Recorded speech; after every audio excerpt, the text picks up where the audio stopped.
بالله من الشيطان الرجيم بسم الله الرحمن الرحيم اللهم صل على محمد وعلى ال محمد كما صليت على ابراهيم وعلى ال ابراهيم انك حميد مجيد اللهم بارك على محمد وعلى ال محمد كما باركت على ابراهيم وعلى ال ابراهيم انك حميد مجيد رب اشرح لي صدري ويسر لي امري واحلل লিসানি ওয়াফিরু কাওলি। সমস্ত প্রশংসা বিশ্বজগতের মালিক আল্লাহ সুবহানাহু ওয়া তাআলার জন্য, যে আল্লাহ সুবহানাহু ওয়া তাআলা তারই পবিত্র জুমা বাড়ি তার ঘরে নিয়ে এসে ইবাদত করার তৌফিক দান করেছে। এই জন্য শুকরিয়া স্বরূপ বলি আলহামদুলিল্লাহ। এবং আল্লাহ সুবহানাহু ওয়া তাআলার কাছে আমরা দোয়া করি আল্লাহ সুবহানাহু ওয়া তাআলা আমাদের সকলকে সহি দিন বোঝা এবং সহি আমল করার তৌফিক দান করুন। তো আজকে আমরা যে ধারাবাহিক আলোচনাটা করছিলাম ইবাদতের উপর, ইনশাআল্লাহ সেটা নিয়ে আলোচনা করব। তো প্রথমে আমরা যে বিষয় নিয়ে আলোচনা করেছিলাম যে কাজ, ইবাদত আর ইমানের মধ্যে সম্পর্কটা কি। কাজটা বলেছিলাম কি যে মানুষের পরিচিতি, আর ইমানটা হচ্ছে অন্তরের চিন্তাধারা, আর ইবাদতটা হচ্ছে কি এই দুটোর মধ্যে সমন্বয় সাধন করে। মানুষের চিন্তাধারা এবং কাজের প্রকাশ তার ইবাদতের উপর অনেকখানি নির্ভর করে। আল্লাহর কাছে সাহায্য চাওয়ার মধ্যে আল্লাহ যেটা চেয়েছে মানুষকে হওয়ার জন্য, ভালো মানুষ হওয়ার জন্য, আল্লাহর কথা অনুযায়ী তার সৃষ্টির সেবা করার জন্য, শুকরগুজার বান্দা হওয়ার জন্য আল্লাহর কাছে সাহায্য চাওয়া হচ্ছে আমাদের ইবাদতের একটা অংশ। সেটা আলোচনা করেছিলাম এবং তারপরে বলেছিলাম তিনটে বিষয় নিয়ে আলোচনা করব। এবং একটা বিষয় আলোচনা করেছিলাম কি যে অনেক মানুষের মনে এটা কোশ্চেন বা শোনা যায় যে নামাজ না পড়েও তো ভালো কাজ করা যায়, তাহলে নামাজ পড়াটা আমি যদি না পড়ি এটা কি আমার জন্য খারাপ? এই বিষয়ে একটা আলোচনা করেছিলাম ডিটেলস আগের সপ্তাহে, এবং এর প্রয়োজনীয়তাটা কি সেটাও আলোচনা করেছিলাম। তো আজকে যে দুটো বিষয় আছে হচ্ছে যে নামাজের বা সালাতের বা ইবাদতের যে একটা টপ লেয়ার বলেছিলাম, সেটা হচ্ছে যে গ্র্যাটিটিউড বা কৃতজ্ঞতা বোধ। এবং আরেকটা প্রশ্ন যে নামাজটা অনেক পড়া হচ্ছে, আল্লাহর কাছে ইবাদত করছি, কিন্তু ফল তো পাওয়া যাচ্ছে না। তো এটা যদি সময় থাকে আলোচনা করবো। আজকে যে মূল আলোচনাটা হবে যে কৃতজ্ঞতা বোধ, নামাজের এটা হচ্ছে একটা অংশ। আসলে এই যে কৃতজ্ঞতা বোধ নিয়ে আলোচনাটা হবে, এইটাই হচ্ছে অ্যাকচুয়ালি এই নামাজের সব থেকে গুরুত্বপূর্ণ এবং দামি অংশ। আগে যেটা আলোচনা করা হয়েছিল নামাজ পড়ার জন্য, সেটা হচ্ছে বেসিক এন্ট্রি লেভেলের কৃতজ্ঞতা বোধ, এবং আমাদের একটা দায়িত্ব থেকে যে আল্লাহর হুকুম হিসেবে ওটাকে আমরা দেখেছিলাম। কিন্তু এর একটা বিগিনিং যেমন এইটা, তেমনি একটা টপ লেয়ার আছে। আস্তে আস্তে আস্তে ইবাদতের একটা টপ লেয়ার আছে, হাইয়েস্ট লেয়ার আছে। সেটা একটা মানুষ বা একটা মুমিন তার জীবনের লক্ষ্য হওয়া উচিত। তাই এটা হচ্ছে একটা গুরুত্বপূর্ণ অংশ, এবং এটা মূলই বলা যায় যে ইবাদত একটা গ্র্যাটিটিউড বা একটা কৃতজ্ঞতা জ্ঞাপনের উপায় হিসেবে দেখা। এই বিষয়টাকে নিয়ে আলোচনা করব। এবং আগের আলোচনায় করেছিলাম যে এই জন্য আমাদের গ্র্যাটিটিউডের ফরমেশন বা প্রসেসটা বুঝতে হবে, যেটা কিভাবে আমাদের জীবনে কাজ করে। এবং সেই আলোচনা আমরা তিনটে উদাহরণকে নিয়েছিলাম। বলেছিলাম যে আমি হয়তো বাসে যাচ্ছি, কোনো ব্যক্তি, আমি দাঁড়িয়ে আছি, আমার কষ্ট হচ্ছে দেখে একটা সিট আমার জন্য ছেড়ে দিল, তাকে আমি ধন্যবাদ দিলাম, এটা একটা কৃতজ্ঞতা বোধ। আমি রাত্রেবেলা হসপিটালে গেছি, কি করবো বুঝতে পারছি না, একটা লোক আমাকে সমস্ত কিছু সাহায্য করে দিল, তার সাহায্যে আমার কাজটা ইজি হয়ে গেল, যেটা অনেক কঠিন কাজ ছিল, দেখানো হলো, আমার রুগীও ভালো হয়ে গেল। তাহলে তার প্রতি আমার কৃতজ্ঞতা বোধটা কেমন হবে? ওই যে বাসে জায়গা ছেড়েছে তার থেকে বেশি না কম? এটা একটা। আবার যে মানুষটা আমার জীবনে দারুণ অবদান আছে, যেমন বাবা মা সকলের জীবনে অবদান থাকে। তো তারা যখন আমাদের ছোট থেকে বড় করে, বড় হয়ে তারা যখন বৃদ্ধ বয়সে চলে যায়, তখন আমাদের দায়বদ্ধতাটা কেমন হবে? সেটা একটা উদাহরণ দিয়েছিলাম যে বছরের শেষে ছেলে যদি একটা চিঠি লিখে বলে যে I love you my parents, তোমাদের করে কথা খুব মনে পড়ে, তোমাদের খুব ভালোবাসি, তোমাদের করে খুব দেখতে ইচ্ছা করে, অথচ তার বাপ মা কেমন আছে, কি খাচ্ছে সারা বছর কোনো খেয়াল নেই। এটাও তো এক ধরনের কৃতজ্ঞতা বোধ। তাকে চিঠি তো সে লিখছে, মুখে তো বলছে, কাজে সেই নায়ক কতটুকু করলো, কিন্তু এই কৃতজ্ঞতা বোধটা কতটা কাজে লাগবে? তাহলে কৃতজ্ঞতা বোধের প্রসেসটা আগে আমাদের বুঝতে হবে। তো এই কৃতজ্ঞতা বোধ জিনিসটা কি সেটাকে আগে বুঝতে হবে, তবে তো আল্লাহর কাছে আমরা কৃতজ্ঞতা জানানোর জন্য তৈরি হবো। তাহলে ওই তিনটে উদাহরণ দিয়েছিলাম বেসিক লেভেলে, আমাদের করে পার্থক্য করতে হবে যে কৃতজ্ঞতা বোধটা কি জিনিস। অ্যাকচুয়ালি এই কৃতজ্ঞতা বোধটাকে বলা চলে যে সভ্যতার ব্যালেন্স এবং সৌন্দর্য একই সাথে, মানব সভ্যতার ব্যালেন্স এবং সৌন্দর্য। যদি সৃষ্টি যদি একটা সভ্যতার বৈশিষ্ট্য হয়ে থাকে, গাছপালা সৌন্দর্য হয়ে থাকে, তাহলে হিউম্যান কানেকশন, মানুষের যে সম্পর্ক, এটাও কিন্তু একটা সভ্যতার বৈশিষ্ট্য এবং সৌন্দর্য। এই সভ্যতার এই সৌন্দর্য বৈশিষ্ট্যটা কিন্তু বহুল অংশে নির্ভর করছে এই কৃতজ্ঞতা বোধের উপর। কৃতজ্ঞতা বোধই কিন্তু একটা সভ্যতাকে এগিয়ে নিয়ে যায়, একটা মানব সম্পর্ককে সুদৃঢ় করে, বেঁচে থাকার আনন্দটাকে আরো বেশি তীব্র করে তোলে। তাই কৃতজ্ঞতা বোধটা আমাদের করে কিন্তু বুঝতে হবে যে এটা আন্ডারলাইনে আমাদের কিভাবে আমাদের জীবনে কাজ করে যাচ্ছে, এটা কিন্তু সভ্যতার ব্যালেন্স হয়ে আছে। তাই আমরা যদি দেখি আমাদের রিলেশনশিপ গুলো, সম্পর্কগুলো নিজেদের জীবনে, তাহলে এটা আমরা বুঝতে পারবো যে আমার সঙ্গে আমার ছেলের সম্পর্ক কি, ছেলের সঙ্গে আমার সম্পর্ক কি, স্ত্রীর সম্পর্ক, এগুলো সবই একটা দেওয়া নেওয়ার সম্পর্ক। যেটা সবই অ্যাকচুয়ালি বিনীতে কি করছে, একটা দেওয়া নেওয়ার সম্পর্ক। কিন্তু এই সম্পর্কগুলোতে যদি বলে দেওয়া হয় যে আমি তোমাকে এই দিচ্ছি, তোমাকে এই দেওয়া হবে, তাহলে এই সম্পর্কগুলো টিকবে কি? এটা একটা মানুষকে বুঝতে হবে যে আমার জন্য কি করছে, আবার একটা মানুষকে, অপর মানুষকে বুঝতে হবে যে আমার জন্য কি চেষ্টা করছে, সেই অনুযায়ী কাজ করতে। এটা আল্লাহ সৃষ্টির বৈশিষ্ট্য আমাদের দিয়েছে, আমার কথা এটা আমাদের মধ্যে দিয়েছে। তাতে এই সভ্যতাটা তো সৌন্দর্যময়। একটা মানুষ, ওই যে বললাম, হয়তো কার সঙ্গে আমার একদিন বহুদিন আগে দেখা হয়েছে, সে আমার একটা উপকার করেছে, সে ব্যক্তিটা রাস্তা দিয়ে যাচ্ছে, আমি তাকে জানি ভাই তোমার সঙ্গে দেখা হলো, অনেক দিন পরে তুমি আমার জীবনে একটা ভালো উপকার করেছিল, এটা শুনে তার কেমন মনে হবে? আমাদের সকলেরই কম বেশি আমাদের জীবনে এটা আছে। তাহলে এই যে একদিন আমার একটা ব্যক্তি আমার উপকার করেছিল, তার সঙ্গে আমার দেখা হলো, তার প্রতি আমি আমার দায়বদ্ধতাটা প্রকাশ করলাম, এইটা কৃতজ্ঞতা বোধ, এটা হচ্ছে গ্র্যাটিটিউড। তাহলে এই সৌন্দর্য, এই সম্পর্কটা দেখো আমাদের করে কিন্তু আসলে খুশি করে সেই সম্পর্কগুলো। এই মোমেন্ট গুলোই আমাদের করে পৃথিবীতে বাঁচার আনন্দটা একটা আলাদা মাত্রা এনে দেয় প্রকৃত অর্থে। আর আমি তো কিছু কারোর জন্য করেছিলাম, সে মনে রেখেছে এবং আমার জন্য করছে। তার একটা উদাহরণ দেওয়া যেতে পারে, হয়তো কারো আব্বা মা বয়স্ক হয়ে গেছে, আব্বা বয়স্ক হয়ে গেছে, সংসার হয়তো তেমন ভালো নেই, কিন্তু তার যাতায়াত করতে অসুবিধা আছে, বলে যদি একটা গাড়ি হতো তাহলে খুব ভালো হতো। ছেলের হয়তো তেমন ক্ষমতা নেই, ছেলে কিন্তু পাশ থেকে ওটা শুনেছে, দুদিন পরে আপনাকে একটা গাড়ি এনে, রে তুই কোথা থেকে গাড়ি নিয়ে এলো? বলে তুমি সেদিনকে বলছিলে যদি একটা গাড়ি হতো, স্কুটি হতো, তাহলে আমি চালিয়ে যেতে পারতাম, খুব ভালো হতো, আমার তো হাঁটতে খুব অসুবিধা হয়। তখন বাবা আব্বার কি মনে হবে? এইটা সে কিন্তু তাকে বলিনি, কিন্তু সে শুনেছে, নিজের দায়বদ্ধতাকে বুঝেছে, দিয়ে দিয়েছে, তাহলে কি মনে হচ্ছে? এইটা সম্পর্কের কিন্তু মাধুর্যতা, এটা বিউটিফিকেশন অফ দ্য রিলেশনশিপ। এইটাই কিন্তু একটা সম্পর্কের সঙ্গে মজবুত করে। আর এইটা নিজস্ব চিন্তাধারা থেকে হতে হয়, এটা কখনো মানুষকে লিখে বলে বোঝানো যায় না। তো সেক্ষেত্রে এই যে কৃতজ্ঞতার ফরমেশনটা যদি আমরা অনুভব করতে পারি, বুঝতে পারি, তখন আমরা কিন্তু এই যে ইবাদতের প্রাথমিক পার্টটা পেরিয়ে গিয়ে যেতে পারবো।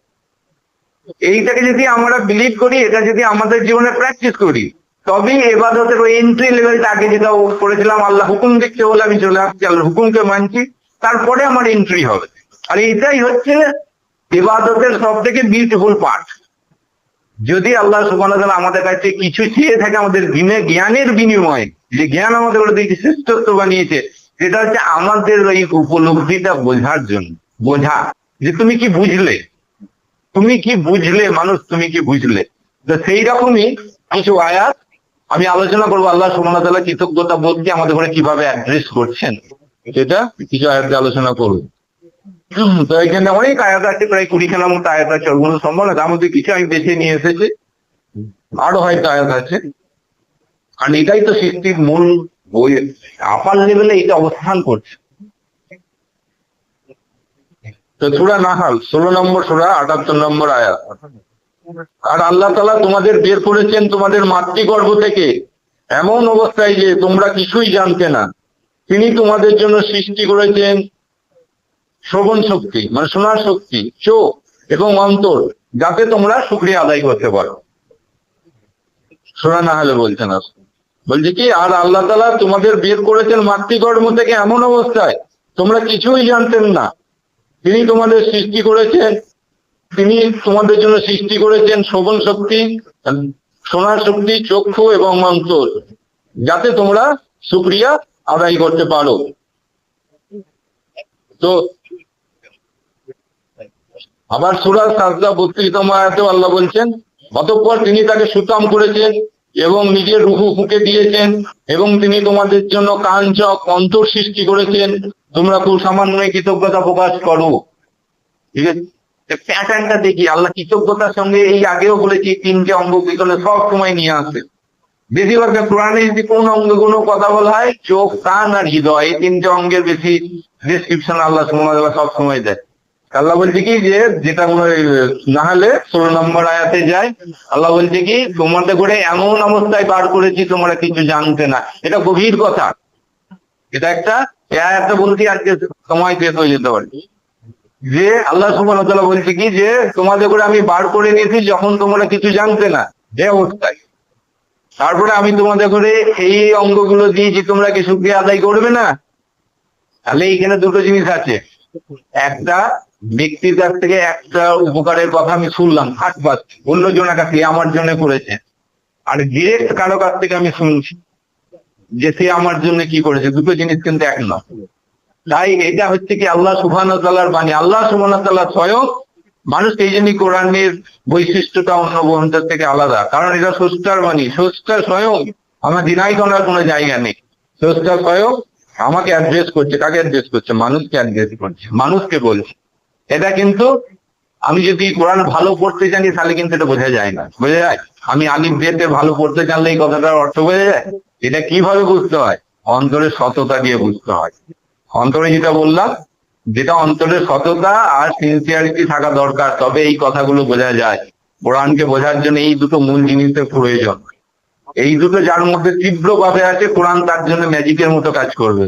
আর যার মধ্যে এই দুটো তীব্রভাবে নেই, সারা জীবন পড়লেও কতটা হবে আল্লাহই জানে। আল্লাহ সুবহানাহু ওয়া তাআলা কি বলছে, যে আল্লাহ তোমাদের বের করেছেন মাতৃগর্ভ থেকে, তোমরা কিছুই জানতে না। এই কথাটা একটা গভীর কথা। মানে কি, যদি সত্যি করে আমরা ভেবে থাকি, আমরা কি কেউ জানি যে আমরা মাতৃগর্ভে কেমন ছিলাম? এটা তো আমাদের একটা জীবনে, আমরা অনেকে কোশ্চেন করি আখিরাতে কি হবে তো আমি জানি না, মৃত্যুর পরে আমার কি হবে আমি জানি না, হবে কিনা সেটাও জানি। সেই ভয়ে তো আমরা আল্লাহ বিরোধিতা লিপ্ত হয়ে যাচ্ছি, আল্লাহর ভয় কাজ করতে পারছি না, দেখতে পাবো না কি হচ্ছে। আরে আমাকে তো অন্য মানুষ জানতো যে আমি মায়ের পেটে, আমি জানতাম? আমার তো কোনো জ্ঞানই নেই, আমি কি করতাম? ওইটা প্রত্যেকটা মানুষই, কারণ আল্লাহ কি দেখাচ্ছে, দেখো তুমি আছো, অন্য মানুষ দেখছে, তুমি জানো না, তোমার সে জ্ঞান নেই। তোমাকে আমি সে জ্ঞানটা যখন দিইনি, তখন তোমার সে জ্ঞান ছিল না। তুমি যখন মায়ের, তাহলে তুমি এমন জীবনে একটা সময়, দীর্ঘ সময় অতিবাহিত করেছো যখন তুমি জানতেনি না তুমি কোথায় আছো, তুমি কি খাচ্ছ, তুমি কি করে বাঁচছো, তুমি কি করে শুচ্ছ, তুমি কিচ্ছু জানো না। তার মানে সেই অবস্থাটা কেমন ছিল? সেই অবস্থাটা আমাদের অসহায়তার অবস্থা। ইভেন কি, যে মা আমাকে গর্ভ ধারণ করেছে তারও কিছু উপায় নেই। এতে কি গিয়ে কি হচ্ছে সে জানে? আমি কি খাচ্ছি, কেমন করে খাচ্ছি জানে? আমাকে তো খুবই ভালোবাসে, পেটে ধারণ করে, জানে কি? ডাক্তারের কাছে গেলে সে ওষুধ দেয়, আলট্রাসোনোগ্রাফি এখন হয়েছে, কিছু দেখতে পাই যেরকম একটা ছেলের মতো একটা ছবি, আর তো কিছুতে করে না। এইরকম একটা সিস্টেম আছে, এই সিস্টেম আল্লাহ তৈরি করেছে, এর মাধ্যমে দিয়ে সন্তান হবে। এইটুকুনি বেশি আর কোনো মানুষ পৃথিবীতে কিছু যায় না। কি খাচ্ছে, কখন শুচ্ছে, কখন ঘুমোচ্ছে, কখন উঠছে, তাহলে চলছেটা কি করে সেই সময়? একটা জীব ওইখানে কিভাবে গ্রো করছে একটা মানুষ। তাহলে সেই সময়, যেটা জীবনের সব থেকে তোমার বিগিনিং এর কঠিন সময় ছিল, সেই সময় তোমার কথা গেছে। আল্লাহ এই কোশ্চেনটা ইনডাইরেক্টলি আমাদের করে করছে। যে ছিল তার ক্ষমতা কতটা ছিল? সেকেন্ড কোশ্চেন, যে ছিল তার ক্ষমতা কতটা ছিল? যে তোমাকে ওরকম অবস্থায় না জানিয়ে রেখেছে, তোমাকে মৃত্যুর পরে তোমাকে ওরকম অবস্থা করতে পারবে না?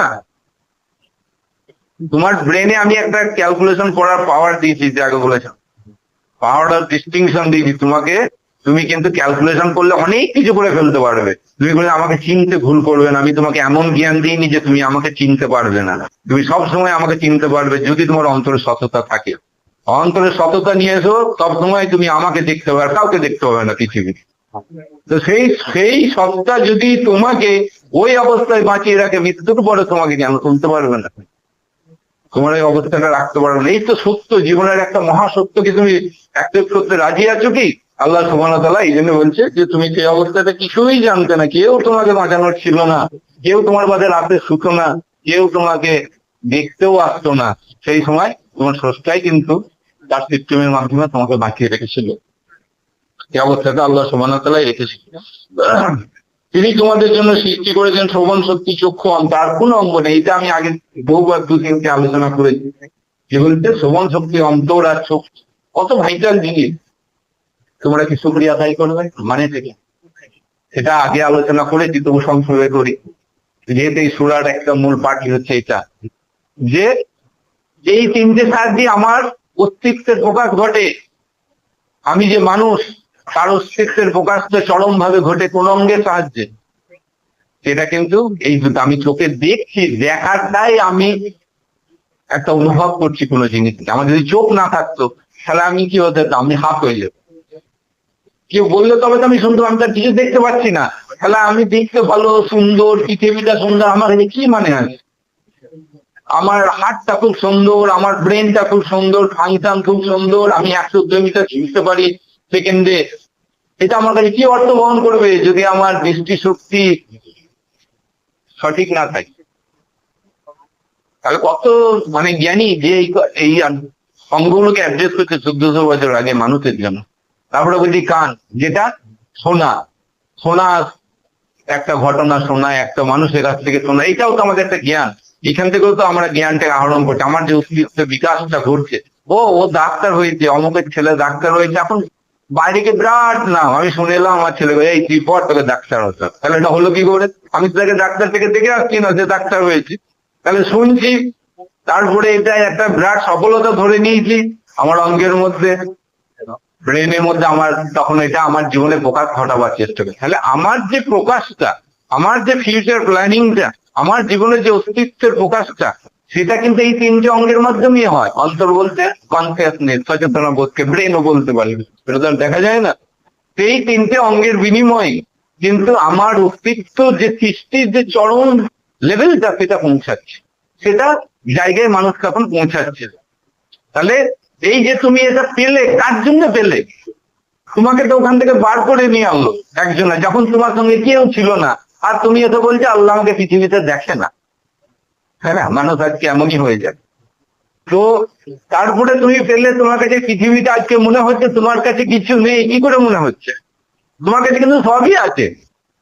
অধিকাংশ মানুষের কাছে সবই আছে, তার কাছে নেই শুধু হচ্ছে তার মনের চাহিদাটা পূরণ হওয়ার জায়গাটা নেই। মনের চাহিদাটা পূরণ হচ্ছে না বলে মনে হচ্ছে তার কাছে কিছু নেই। অধিকাংশ ক্ষেত্রেই আছে।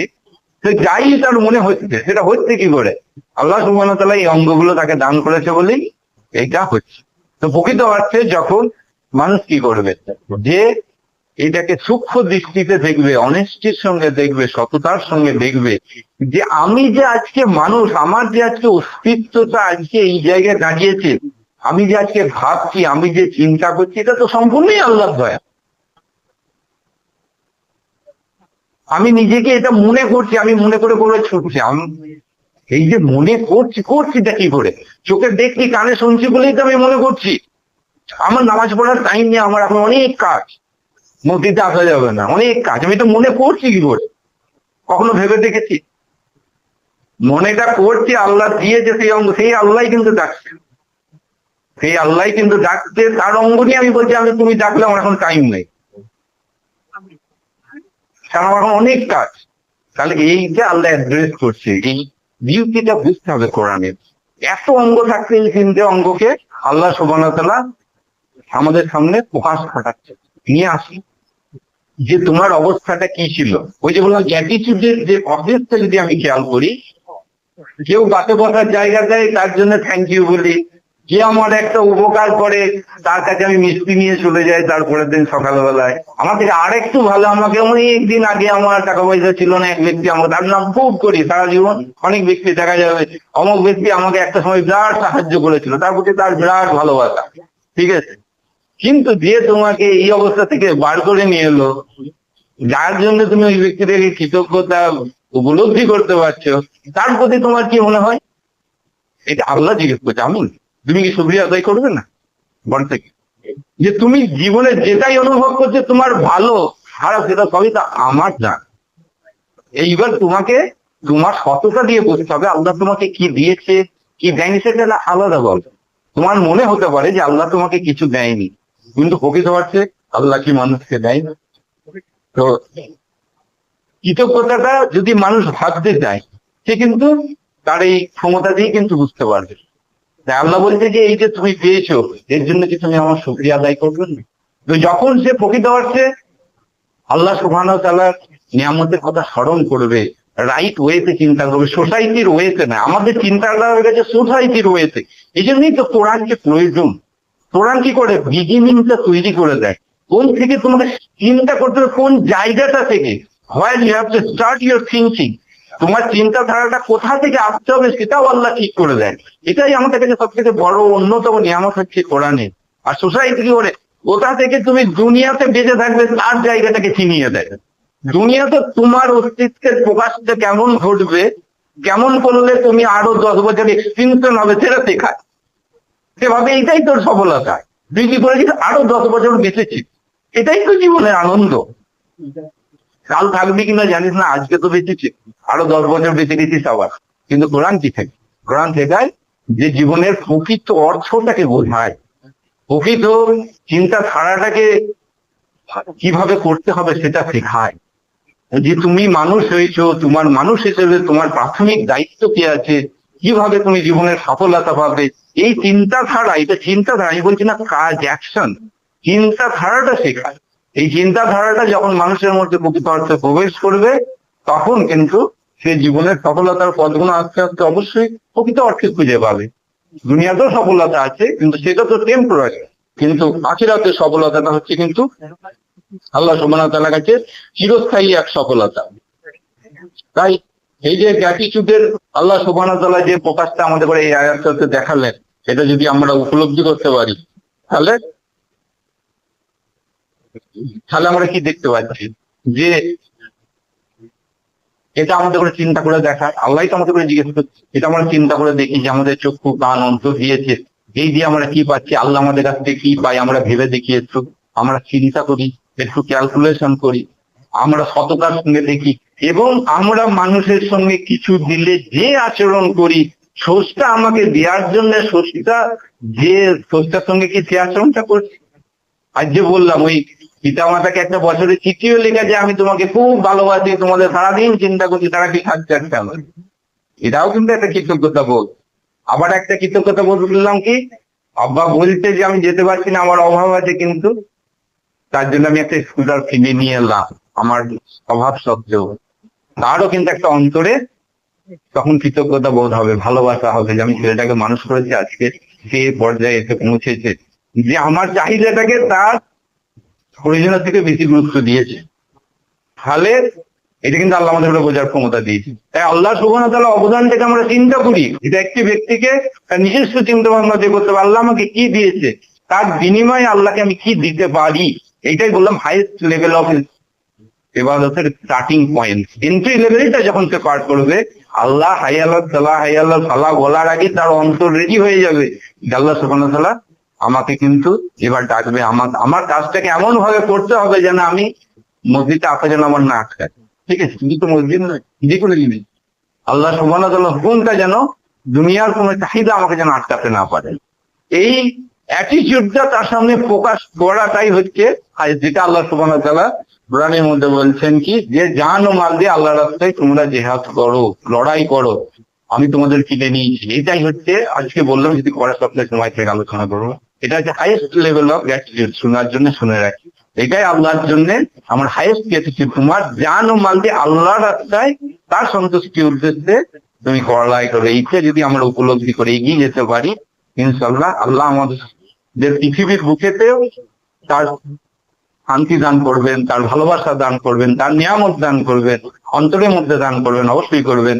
এবং আখিরাতেও আল্লাহ সুবহানাহু ওয়া তাআলা বলেছে যে নয়ন রীতিকর তোমাদের জন্য যা রেখেছি তোমরা তা কল্পনা করতে পারো না। এই সঙ্গে হাদিসের একটা আয়াত আছে বলে তুমি ক্ষমা আর মাগফিরাতের দিকে লড়াই করো। ইনশাল্লাহ পরে যদি আলোচনা করার তৌফিক থাকে করবো ইনশাল্লাহ। আজকে প্রয়োজন করি আল্লাহ আমাদের সকলকে তার প্রকৃত গ্র্যাটিটিউড কৃতজ্ঞতা বোধ অর্জন করার তৌফিক দান করুক। ওয়া সাল্লাল্লাহু আলাইহি ওয়া সাল্লাম।